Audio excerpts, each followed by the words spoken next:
Order, order. Mr. Hurd, welcome. Members may need to declare interests before we start, and I'll start with Mr. Buckland on this side of the table. Yes, thank you, Chairman.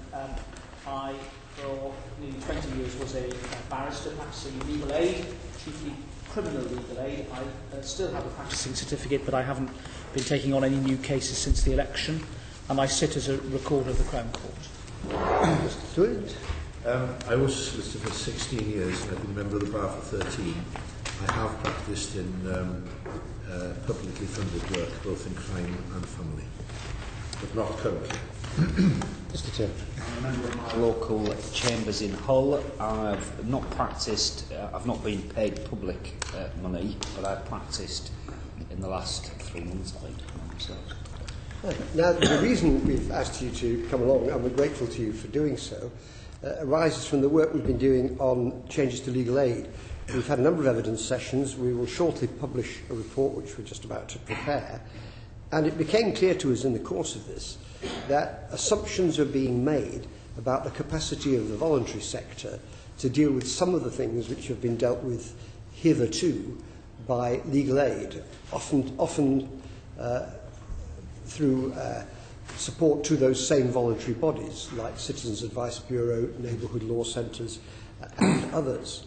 So I think I'd start by asking you whether you recognise that you will have a task, and already have a task, in looking at the ability of the voluntary sector to pick up the slack which the government thinks it can pick up.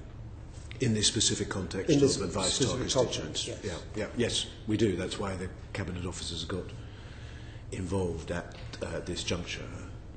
I mean, as MPs, we all know the value of our local Citizens Advice Bureau or equivalent. We also know. Can you speak up a little bit? We also know that demand on them is increasing. We also know that their funding streams are often complicated and diverse. And we also know that in certain points of the system of the network, there's extreme vulnerability at the moment, often depending on the attitude of the relevant local authority, because, again, as members of the committee will know, for a lot of Citizens Advice Bureau, the really important funding in the short term is the funding from the local authority, which is the core funding which they expect to leverage in different ways. So yes, there clearly is a problem. Not least with this, this potentially, triple whammy of local authority cuts, reform of legal aid, and until recently uncertainty about the short-term future of the sort of financial inclusion funding, which is why the Cabinet Office was invited very recently to do three things very briefly, if I may, Chairman, just to clarify our role. We've been asked to pull together some hard information about actually what is happening on the ground, because this is not mapped in a very robust way. Secondly, we've been asked to pull together stakeholders, to use the jargon, to consider two things. Firstly, what can be done in the short term to mitigate the damage where there is greatest risk, and secondly, what can be done to build a more sustainable future for this incredibly important network, and that will include recommendations on what government can do, but also recommendations to the sector itself in terms of adjustments. And that process is recent and is underway. There was a meeting last week of around 60 key stakeholders. Recommendations have come out of that meeting. They're being framed very urgently to a group of ministers that is being convened on the 9th of March to consider this matter. So there is an urgency in the system to review this. And my final point, and sorry to go on at length, is that we did to some degree anticipate this, because at the Cabinet Office we fought very hard in the comprehensive spending review to get £100 million of taxpayers' money set aside as the transition fund, made that explicitly open to providers of advice, and I'm advised that something like 93 Citizens Advice Bureaus did apply to that fund. So that's generally the context in which the Cabinet Office is operating. Thank you very much for that. We are going to look at each of the specific measures, like the transitional fund, like the Big Society Bank, for example, like the continuing of the Financial Inclusion Fund in the course of our questioning, but staying just for the moment with the general issue, you obviously recognise in your reply that these organisations feel there's a cumulative impact from a whole series of measures. The Financial Inclusion Fund was one of them, but the others, as you say, include levels of local authority funding.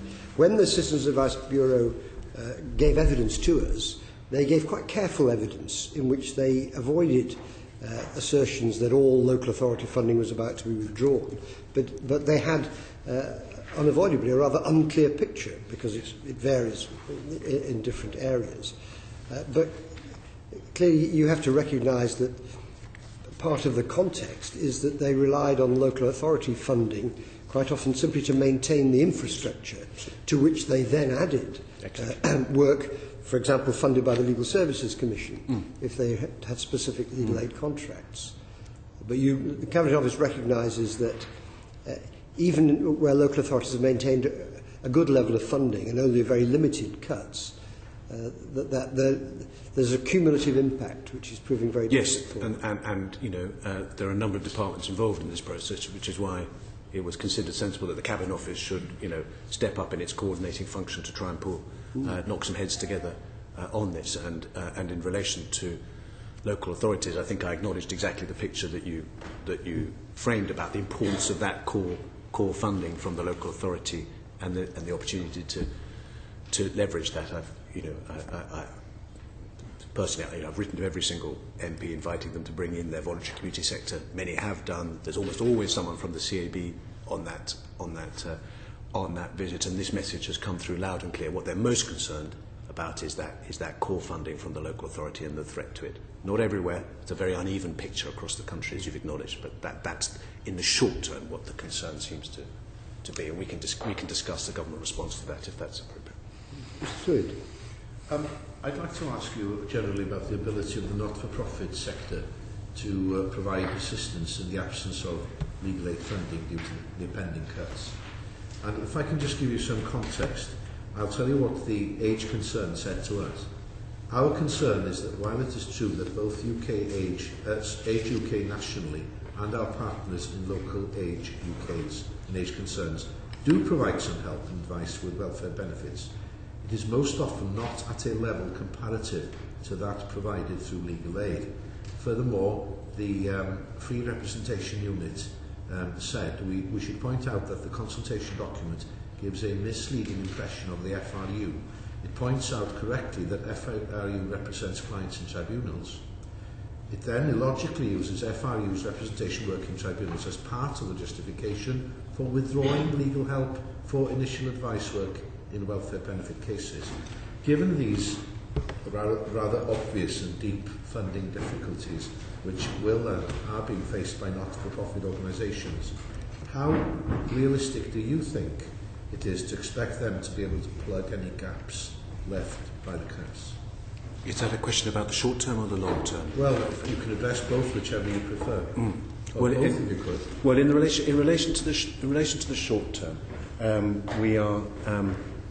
we're focused on two things, and again, I'm speaking from purely through the prism of the Cabinet Office. The first is the working of the Transition Fund, deliberately set up there to provide relief, a lifeline for organisations that were particularly vulnerable. We wanted to set that up in a way that was quick and as unbureaucratic as possible because we recognised the need to get money out there as quickly as possible. You will know that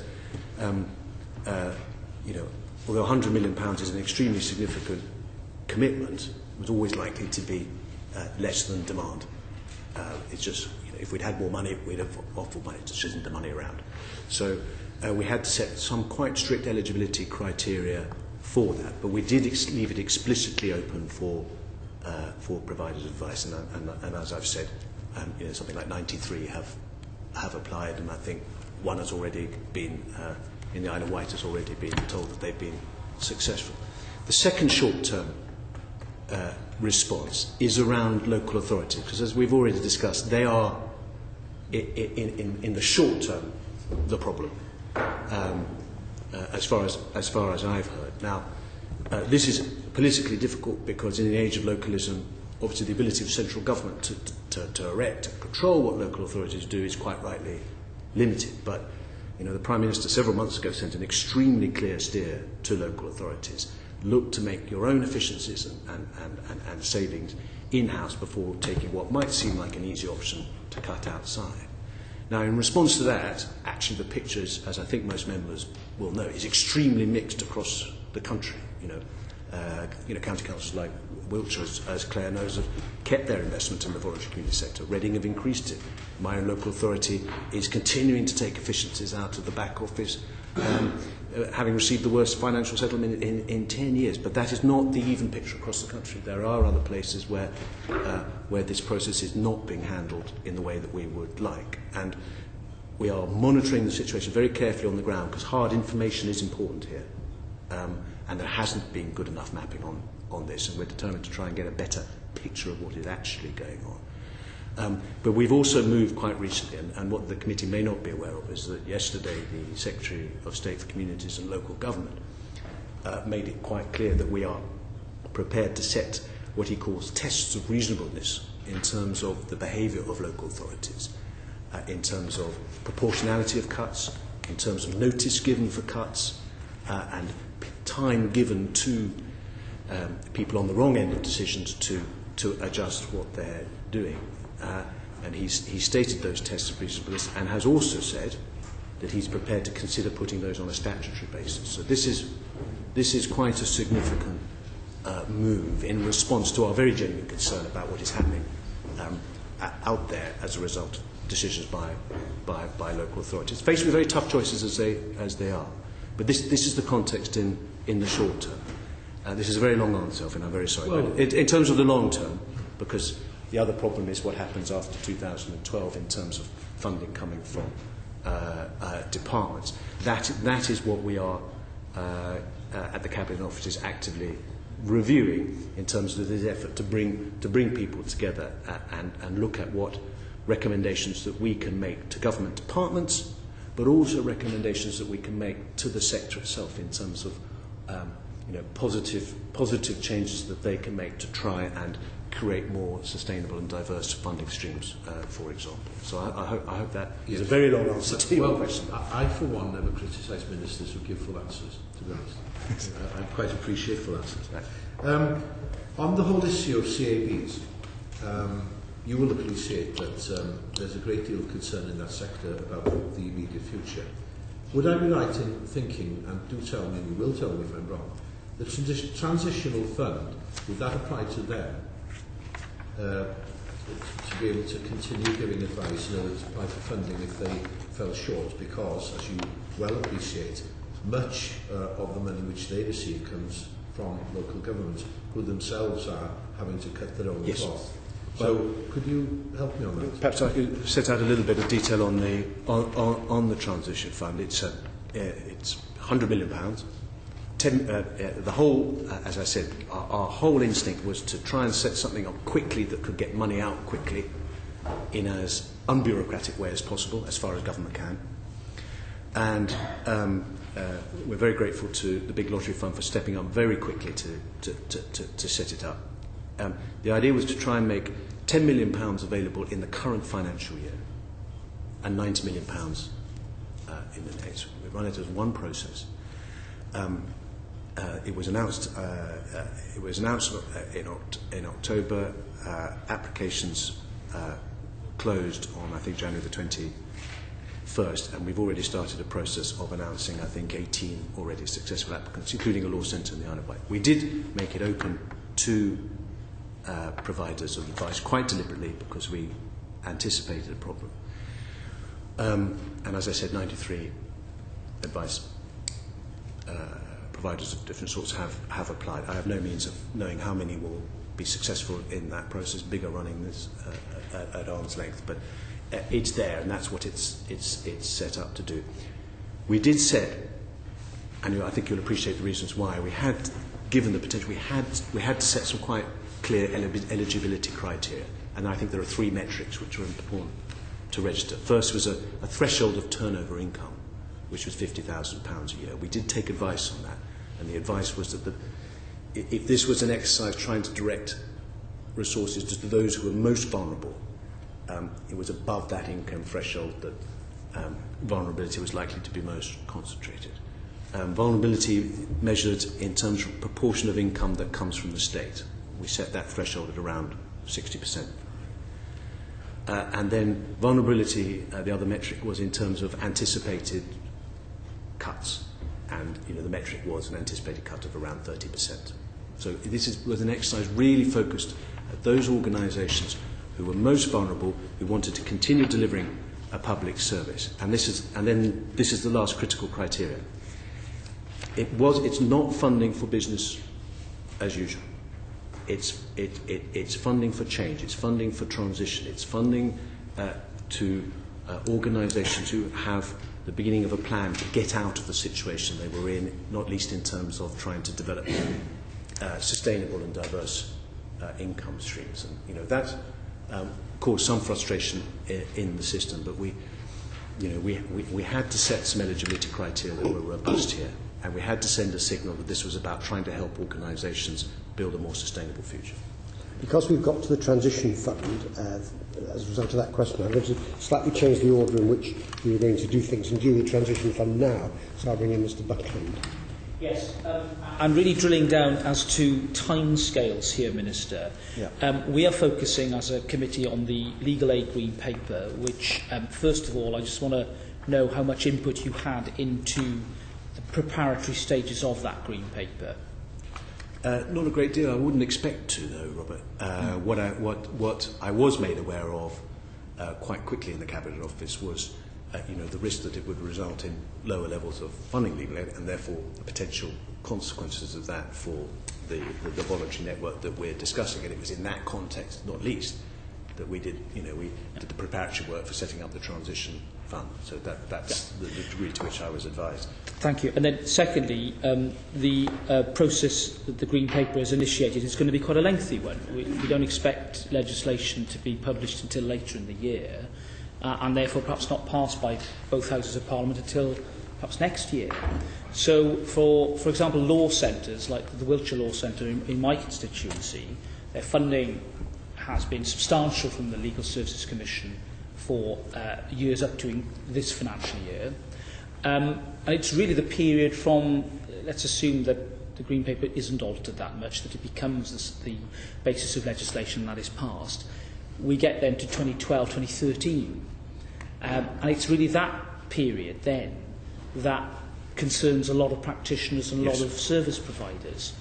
Are you able to sketch out here before us what your view of the situation will be there then with regard to potential sources of funding for these sort of organisations? Not in a huge amount of detail. Obviously, the transition fund it is not relevant at that stage. Yeah. That is a very short-term measure to help people who have got have been placed in a hole and need some help to get out of them and have a plan to get out of it themselves. And so it's there. It's important.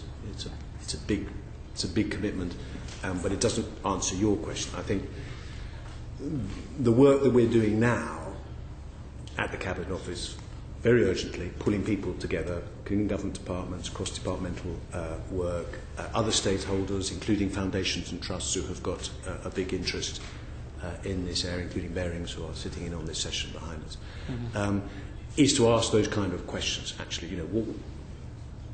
given the risk in that funding period, what are the recommendations that we make to government departments, principally MOJ and BIS, who are the big funding streams in this, in terms of what they can do to help, but also critically, what recommendations can we make to the sector itself, if I can call it that, in terms of how they can help themselves. And I don't underestimate the difficulty of that. I mean, I've listened to enough people in CAB saying, look, the problem is we're not donkey sanctuaries. It's very hard for us to raise money from the public. Don't rely on that as a funding stream. But this will place a great deal of pressure on the system there to be more entrepreneurial, if I can use that expression, in terms of looking at ways to diversify. So this Isle of Wight Law Centre that's already received a grant from the Transition Fund, as I understand it, is trying to develop what they call an independent personalisation brokerage, and on that basis have been given a grant to try and develop that. It's a very big, it's a huge challenge. This is extremely difficult, but I think it's entirely right that we were sort of asked to sort of intervene at this stage to try and bring some strategic coherence to this. Joining up government is extremely hard, but that's the role of the Cabinet Office. Well, that's right. One of the problems we've progressively identified is that very often law centres and legal aid providers are really clearing up the mess left by other departments and their decisions. For example, DWP, in 0809, £27.4 million was spent on legal help relating to tribunal welfare cases. Now, a large part of that are as a result of errors made by another government department. We are going to come back to that issue. I suspected you might. If I could just reserve that. All right. Because I wanted to, in Mr. Button's expression, to drill down a little into this issue of the transition fund. And I was very interested, and you reflected on what you said, in what applicants have been told, that in some circumstances they may be able to spend on current services, but that's very restricted. What you're saying is that the changes, and I'm quoting here from what I assume is a Cabinet Office statement, the changes your organisation needs to make to meet the programme outcome is what they're supposed to be spending on. In some cases, it may be appropriate for you to spend a small amount of your grant on continuing to deliver services, but you will need to explain why this will help you achieve the programme outcome. So, in other words, if the organisation continues to use the money to fund the provision of legal advice to people, then that can only go on the basis that there's a scheme, that it's transitioned to a scheme in which that is funded from some other source. Well, can you give us an example of? Well, the programme outcome, just again perhaps to place on record what it is civil society organisations which deliver high quality public services, I'm sorry to read this out, are more resilient, agile and able to take opportunities presented by a changing funding environment. And what I come back to, Chair, is that we had to set strict eligibility criteria for this. I think if we had simply said this is a big pile of taxpayers' money available to keep organisations going on, just doing what they were doing before, because they've got themselves into a situation where they are so dependent on the state and taxpayer money, I think there would have actually been a bit of an uproar from across the rest of the sector, because many organisations would come and thought, well, we actually did diversify our income streams. We didn't let ourselves become so dependent on the state. Why are they being rewarded rather than us? And therefore, the message we wanted to send is this isn't just to fund business as usual. This is a lifeline to help you get out of the hole. But as long as you've got a plan yourself or are committed to a plan to do, I don't underestimate the difficulty of this, of trying to develop more diverse income streams or more entrepreneurial models that suggest that you may have a more sustainable future, or put yourself in a more robust position in order to perhaps benefit from the future opportunities in terms of delivering public services that we are absolutely committed to opening out. So I'm afraid we had to send a clear message, and that's caused some frustration. I don't underestimate that, but I'm afraid with the limited resources we had, and given the scale of the sort of anxiety that is out there, we had to be very clear about what we were trying to achieve. What is the time scale for the remaining 90 million? Which, well, again, there's been some frustration around this, Chair, but we took a view that we should run in the context of wanting to get something that's set up quickly, that was unbureaucratic, that could give people some certainty as quickly as possible. We decided to run one process and leave it open for organisations who perhaps didn't have hard confirmation that their grant or contract was going to be cut, but had very good grounds for believing that. So we ran one process.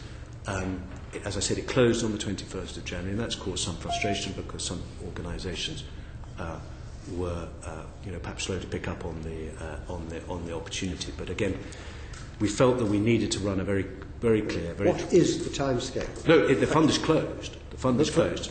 The second 90 million. Yes, it was one process. Applications closed on the 21st of January. They're now being sifted by BIG, who are our independent partner in this. They've already announced, I think it's 18 applications that have been processed and approved quickly, something like £1.7 million, and there'll be another round of approvals in March and successively through to June, and then that is it. So anybody who hasn't applied up to now has missed the boat. Yeah. On this There is the possibility, Chair. We're scrambling around trying to find some opportunities to top it up. But I think most members of the committee will recognise there isn't a magic money tree. There isn't a great deal of money around, but we recognise that there's a lot of demand for this money, and we're trying to do what we can to pull together the resources to try and top it up. Claire Perry. Can I just touch on the issue of innovation that you mentioned, Minister? Because The issue of innovation, and which seems to have been a very fundamental criteria in the way that many of these organisations receive grants. I think many of us felt in the submissions we took that it was difficult for charities to look at what other organisations were doing because they are so busy fighting fires and giving out very good advice. What are you doing to help organisations see the effective law centre model in the Isle of Wight, or the CAB that's actually tendering for contracts, so that they can make themselves a little more resilient? I think that's a hugely important point, because there is a quite understandable tendency, particularly when you're grappling with the issues that they're grappling with, is to sit in your circle, and therefore one of the explicit things that we're looking at as a result of this meeting I mentioned last week is the scope to work with partners to do exactly what you're saying, Claire, which is to help throw a spotlight on innovative practice across the network and make better connections between organisations so that they can learn from each other effectively. And I think that's a potentially an extremely valuable initiative that we can be a catalyst for. That was certainly one of the things that was discussed in the meeting, and I imagine that will be tabled to ministers in the meeting on the March the 9th. But it seems a very sensible approach to take.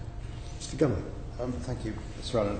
Minister, one of the interesting ideas just on the issue of scrabbling around for pots of cash, one of the interesting ideas in the Green Paper is using the access to justice. Sorry, no, yes, actually, the one that we're discussing here, is to use the interest on client accounts up to the £25 limit and to be able to skim that off and put it towards law centres or other legal aid areas. Have you been able to find out how much money could be generated through such a scheme, and whether that would make an appreciable?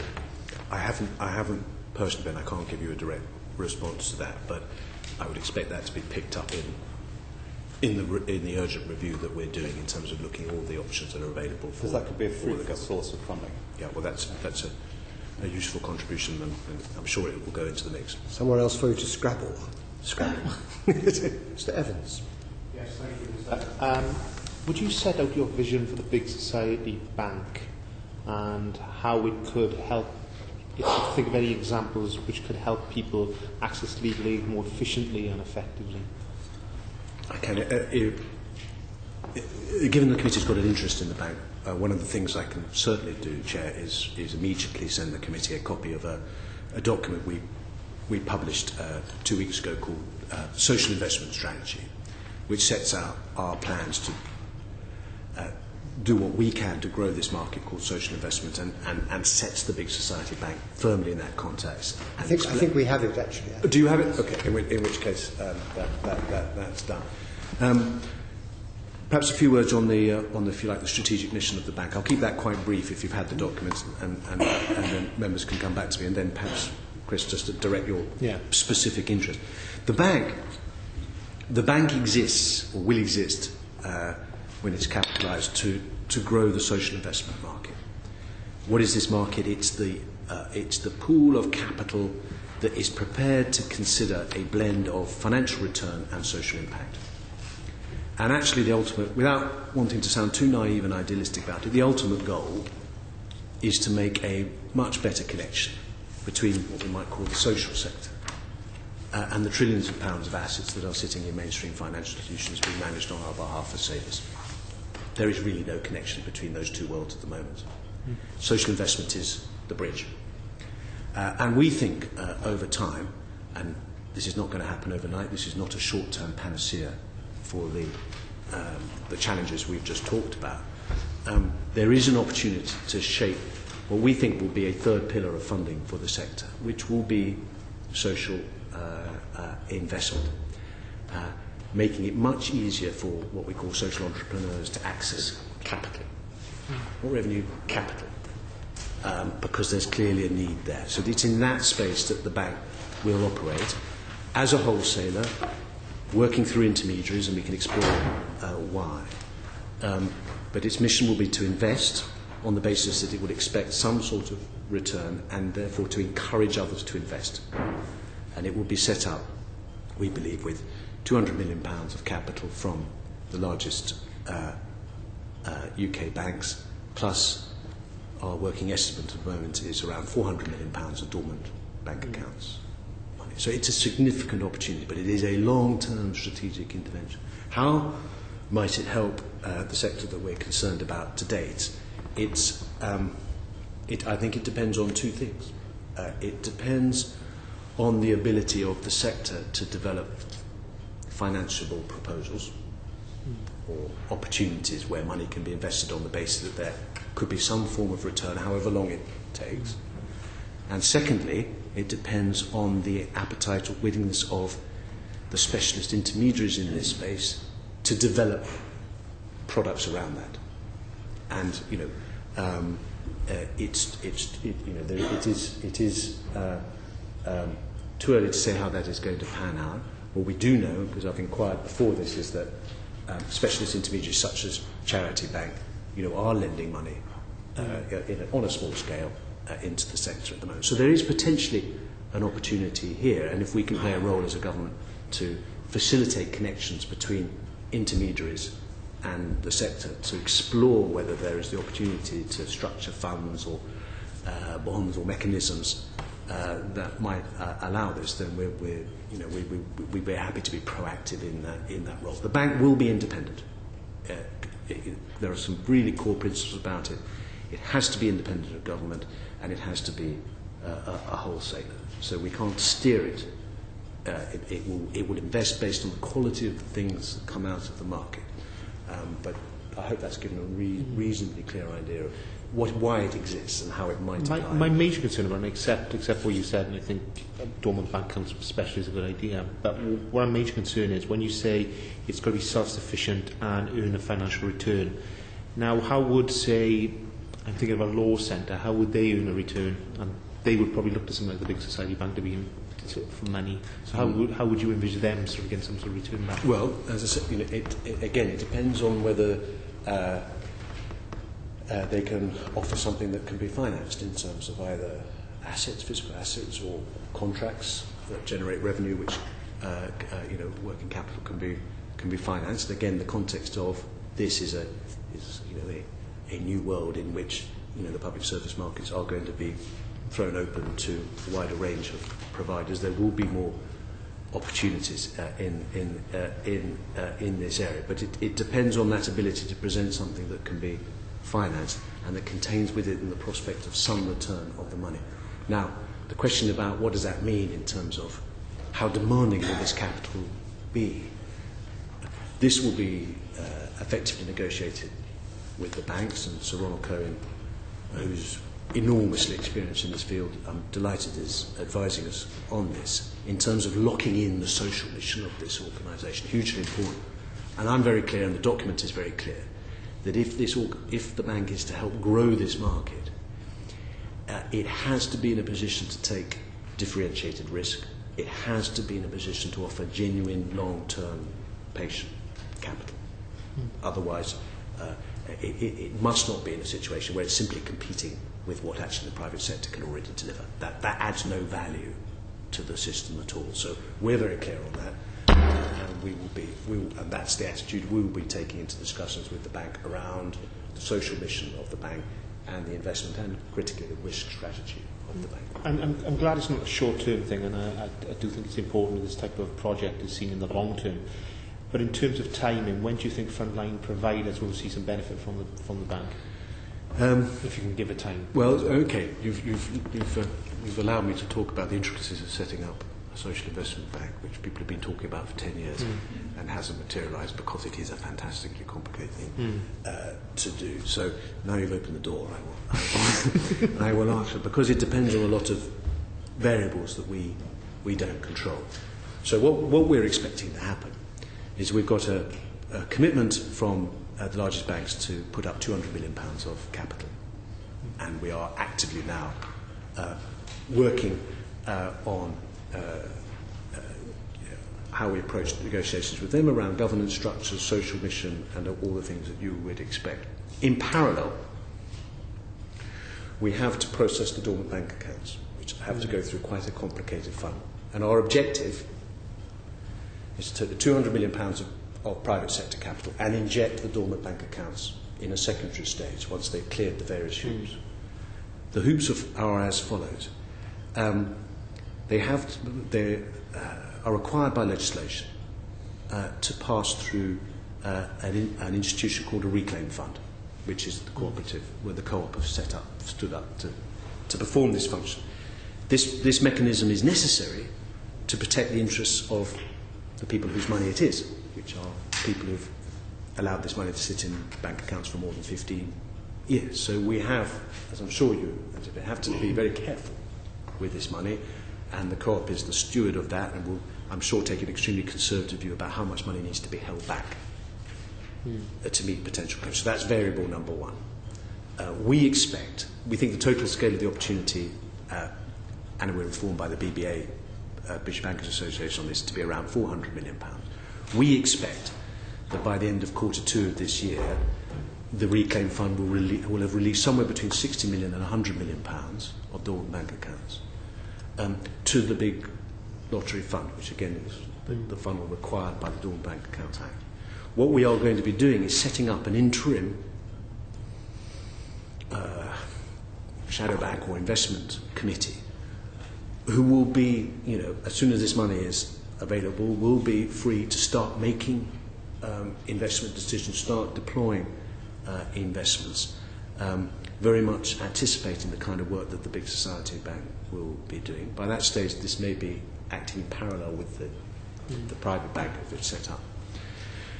Why is this necessary? Because the final complication, dormant bank accounts have to go through a state aid approval process. That's the advice we've received. It's extremely frustrating, but it appears to be robust. So we have to go through a Brussels process of clearing this, and it's not clear quite how long this will take. But we want that 60 to 100 million to be deployed immediately, acting within sort of state aid exemptions, which are not too onerous. Then we will run a process of clearing it, and then we hope at the end of the process we will be able to inject into the private bank whatever has not been invested of the 60 to 100 million plus the rest of the dormant bank accounts. And then I think that's probably I'm sorry it's a little bit crazy. It is set out in the document, but I think it's probably as much as we need to know for our purposes how you're getting hold of them. That was extremely good. I'll end with quite a specific question. Obviously, we're talking about legal aid. Will the Big Society Bank need to investment in the types of services which might be able to supplement or replace those historically funded by legal aid? Well, I come back to my first point, Chris. The bank will be independent. It will respond to the market. Therefore, the criteria it has been asked to respect an overarching high-level priority around opportunities for youth, because that was the clear priority set by the previous administration, to respect that. But it will be independent to make its own investment decisions based on the quality of the investment proposals put to it. So there is clearly a possibility, but it depends on the quality of the investment proposal put to it. There won't be an explicit steer from the government in that direction. I can see how it might work for a charity which had a revenue-earning activity or investment. For example, a charity looking after a historic building that was a tourist attraction and had a revenue stream and needed to borrow some money, which it could, of course, do in other ways. But I can't quite see how it's going to work in the area that we're concerned about, where by definition the people who are coming in for legal advice or people who are providing with a revenue stream because they're the people who can't afford to buy legal advice. Yeah. No, I expect it to be difficult, and this will be a test of sort of the entrepreneurial innovation we talked about before. I mean, there are, in my view, simplistically, two things that can be financed. I mean, there are probably variations on this, but contracts and assets. And again, I think this is patchy across the network, but there are physical assets in this network that, in theory, could be financed if trustees and leaders of these organisations felt comfortable with it. And there is, as I said, there are examples of debt finance in the system around property development at the moment. We also, Chair, as you're well aware, as part of the Big Society agenda, wanting to encourage, through things like the right to buy, much more sort of community activity around taking over assets, taking over property, setting up ventures, and I would very much hope that the Big Society Bank would be in a position to be able to deliver some capital towards that stream of activity. But how this will all play out, I'm afraid, will depend on the market and the ability of intermediaries and organisations to structure high-quality investment proposals that people are prepared to back. But the one possibility that occurs to me, and it relates slightly to something we'll discuss later, would be if an organisation or public body which generated a need for advice itself contracted a voluntary body to ensure that advice was available and that there was a revenue stream in that form, in which case, however, you might not need the intermediary of the bank to have money up front in order to do it. But we'll return later to the issue of the people who cause appeals and processes to be necessary. I want to turn to the Financial Inclusion Fund. Mr. Turner. Thank you, Chairman. Minister, I think all members on all sides of the House would welcome the decision the government made to extend the Financial Inclusion Fund for a further year. But the committee wonders why the government decided to do it for a further year and not future years. That's a question for Biz. In order, because that's their funding stream. All I will say is that, coming back to the process I described before, and coming back to Robert Buckland's earlier question, they're clearly one of the big challenges for the sector is what happens towards the end. What happens when that money? What about what happens further down the track? And that is part of the conversation that we are now facilitating. Because, as I understand, although Biz has made no explicit commitments, there is a sort of process of review. So is it accepted, therefore, Minister, that there's clearly a need for the funding for this? Again, it's not my specialised area. Instinctively, I would say yes, based on my own constituency experience. But for more detailed answers to this question, I think you have to haul a Biz Minister in front of you. You must have had some access to the reasoning behind this decision to extend it further. Well, to be honest, Chair, and again come back to the description I gave of the process going on in government at the moment. Cabinet officers have been brought in really quite recently to try and pull this together. So in terms of actually, and this is all very recent. These are conversations that are ongoing between officials and will be ongoing between ministers in this meeting that I'm talking about. But this is all quite recent. It's clearly under review within Biz. They've made this commitment for one more year. What happens after that is uncertain, but there needs to be clarity about it. The decision, Minister, was made on the 12th of February. What was the discussions around this then in your department? No, well, we were. I mean, it is a Biz decision. They made it. They communicated it to us, and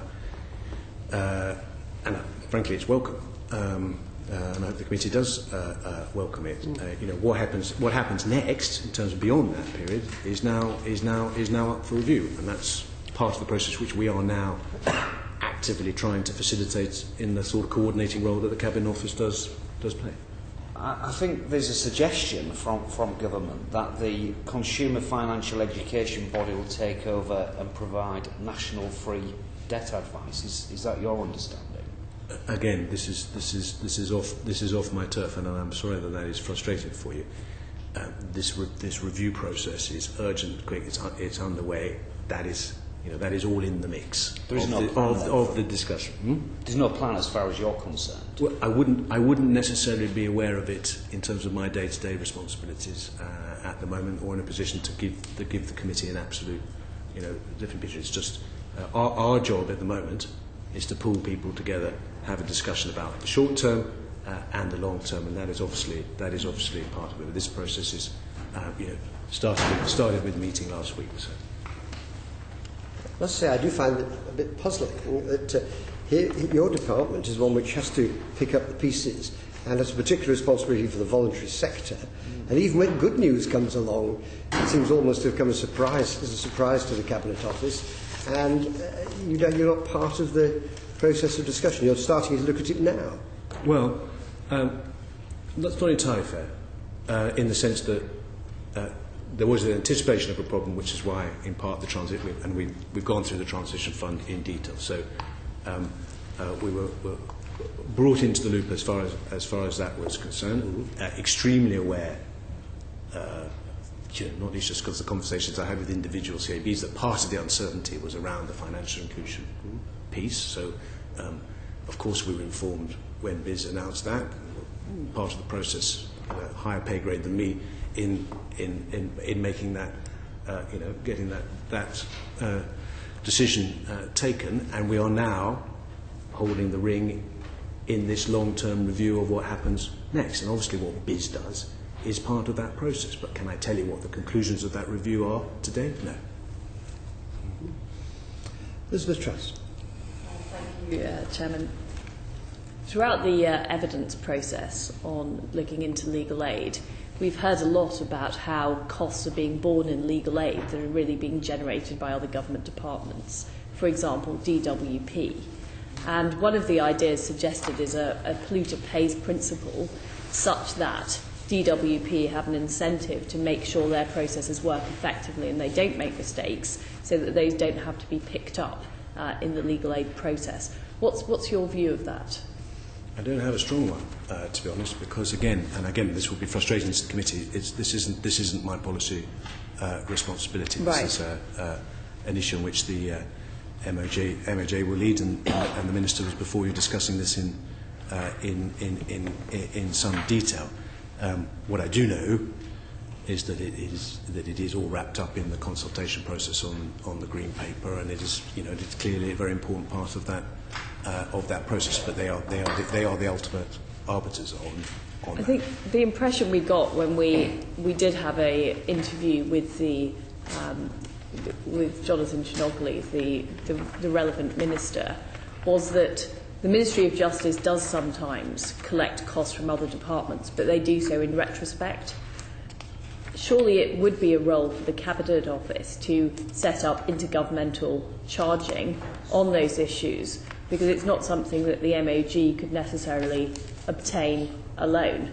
And the impression I got, certainly from when we did gather evidence before, was that the Justice Ministry didn't feel that they were able to do that. Is that a role that the Cabinet Office should be taking on, in your view? I'm not entirely persuaded by it. What one might call the polluter pays principle was one of the issues, as you'd expect, discussed at this meeting last week, and it will be discussed, I'm sure, at the ministerial level. But it's too early for me to say what the position of ministers will be on that.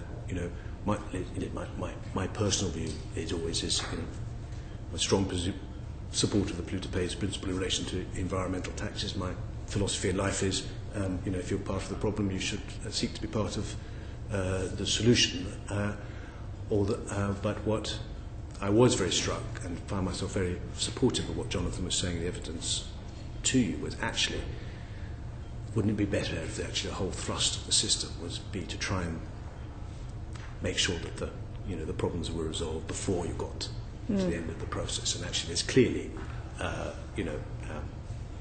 multiple inefficiencies in the system. Let's bring the system to bear on, if you like, on the front end rather than the back end. But as I come back to my starting point, this is not something which to date I, in my day-to-day life as a minister, have had to take a strong view. Mm-hmm. It would, though, be the role of the Cabinet Office to potentially impose a system, because is it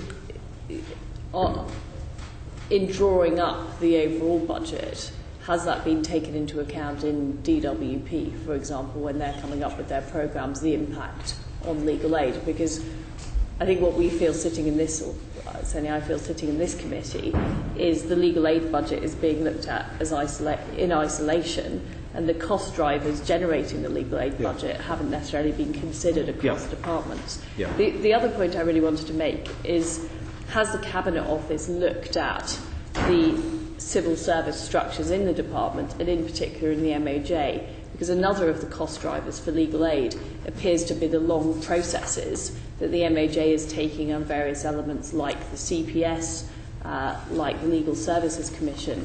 The Cabinet Office is responsible for a review of public bodies.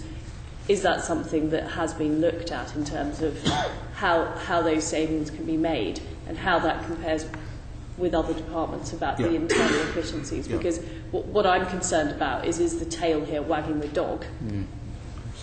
Well, I mean, I hope I can give you some reassurance that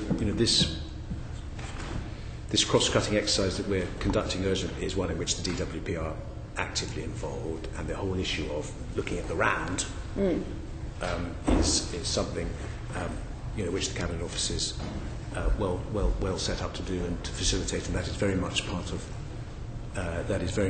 of the process. And in relation to the specific issue around sort of polluter pays principle, as I come back to my main point, the MOJ will respond to that in the consultation, because it is clearly going to be there to be responded to, and I think the Minister made that quite clear, and it will form part of these discussions that have just started at the interministerial level, in which the DWP are actively involved. Again, can I give the committee a forward look into what the conclusions of the discussions are going to be? I'm afraid I can't. Can I just press you on the internal question within the MOJ? Has the Cabinet Office looked at the performance of the department, and in particular the performance of the various quangos within the department in comparison to other departments, to see if that is a cost driver? Well, as you know, Liz, there's been a thorough review of quangos across the architecture of government, and the Cabinet Office has played a leading role in that. The other thing that we can look at is the way in which the whole procurement, contract management and audit systems around the legal aid system, and the opportunity for that to be managed in a more efficient way, and the opportunity that might throw up to free up more resources, because we are responsible for central procurement. We have taken some pride in the efficiency that we've already brought to bear in that process. My boss, the Minister of Cabinet Office, has put on record he thinks that we've already saved something like £3 billion just through smarter procurement, which is an astonishingly large amount of money in a very short period of time. So we would, I think, want to be assured that actually that the ongoing process of contract management and procurement was as efficient as it possibly could be. Claire Perry. Thank you. And a related issue. Clearly, when we look at innovation and social investment, a lot of that requires identifying and collecting benefits that are accruing across government departments. And I just wonder, obviously we have a social impact bond that's entirely within the MOJ budget at the moment, but as we start to get more creative, what work is the office doing, to Ms Truss's point, of sort of trying to work across these silos, either in terms of the costs or of the benefits that different financing structures could deliver? Well, this is a fascinating area, and one in which there is clearly huge potential, but the architecture of government works against it, in the sense that, particularly around the sort of policies of prevention and the opportunity to sort of break down silos and get public agencies to work together. The problem is often around defining who benefits and persuading them to pay for it. An intervention strategy that keeps people out of hospital. Who should pay the hospital?